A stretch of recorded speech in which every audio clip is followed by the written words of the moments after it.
এনবিআরের complete shutdown কর্মসূচি প্রত্যাহারের পর আবারও সচল হয়েছে বন্দর। সকাল থেকেই চাঞ্চল্য ফিরেছে চট্টগ্রাম বন্দর ও বিভিন্ন বেসরকারি ডিপোতে। বান্ডেল থাকলে প্রতি সেনমানিতে টাকা বাঁচবে। বিকাশ সেনমানি বান্ডেল কিনে জিতুন প্রতি লেনদেনে। বন্দরের বিভিন্ন গেটে কাস্টমস কর্মকর্তারা দায়িত্ব পালন শুরু করেন।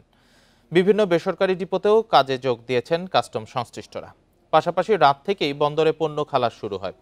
জমে থাকা অতিরিক্ত কন্টেইনার দ্রুত খালাসে ভিড় দেখা যায় বন্দর গেটে। টানা 7 দিন পর সকাল থেকে কাজে ফেরেন বেনাপোল কাস্টমস হাউসের কর্মকর্তারা।